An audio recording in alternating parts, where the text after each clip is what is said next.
We did our analysis on Racing Extinction, the National Geographic documentary about the steady extinction of countless animal species because of humans' negative impact on the planet. Here we have Madeline, who will be representing the ethos side of the argument, Alexis, who will be talking about the emotional pathos side of it, and Hannah, who will be educating you on the logos side.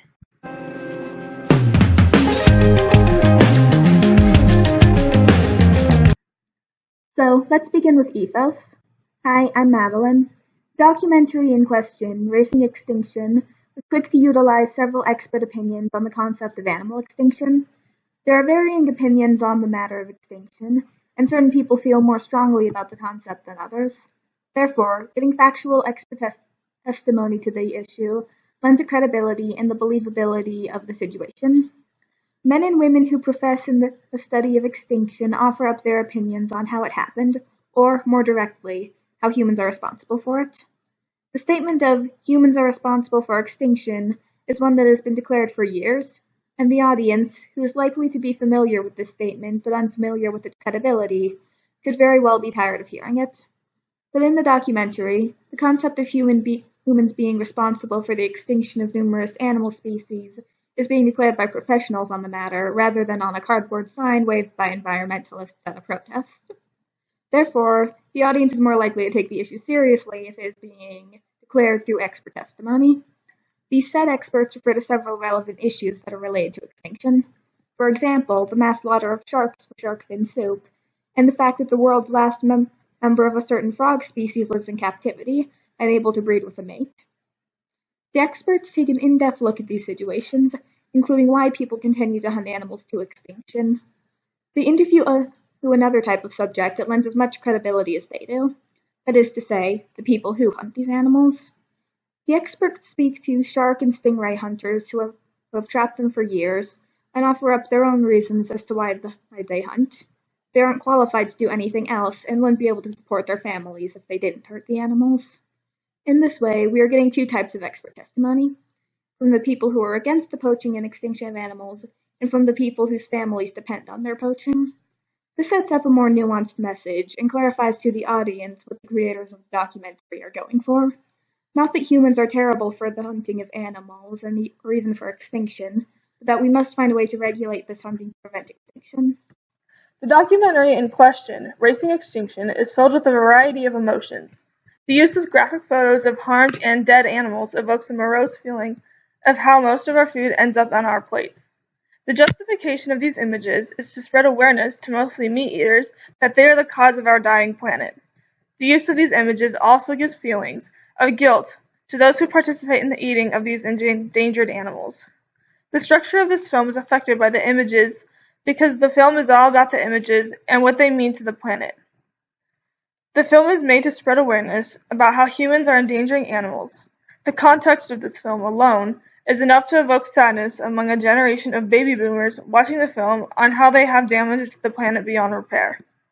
The overall tone of this film is sad and full of despair for our dying planet that seems to have no hope of regaining its once thriving populations of new and weird animals.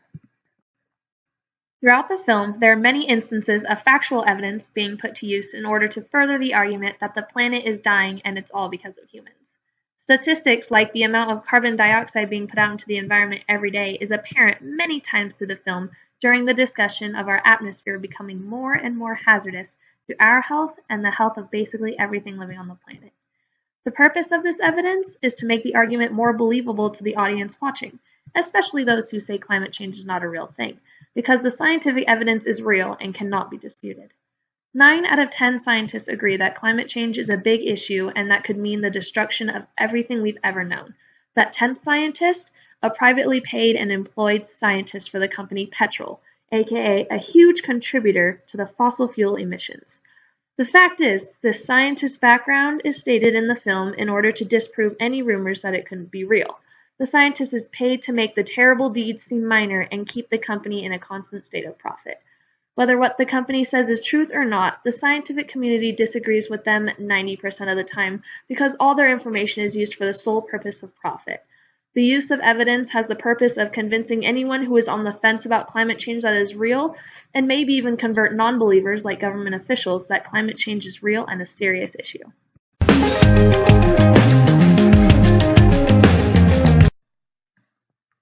film generally does well in mentioning both sides of the animal extinction story. There is a definite bias in the film. It refers to the people who depend on animal poaching for a living, but that is where much of the nuance ends.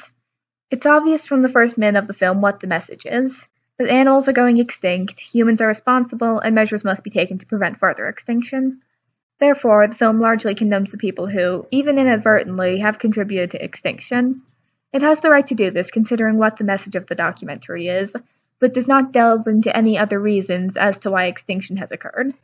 It speaks of extinction as if every deceased species of animal died out solely because of humans, and this is not the case. There are other factors that contribute to extinction that the documentary does not address, which serves as one of the film's greatest weaknesses. However, the information the film presents is still solid and factual, which strengthens the arguments presented by the filmmakers. Nothing the film speaks of is overdramatic or implausible, which causes the issue to feel more believable. Overall, the film does a pretty good job of conveying its argument in a convincing and believable way. The use of credible narrators, filmmakers, and activists allows the film to build credibility with the audience.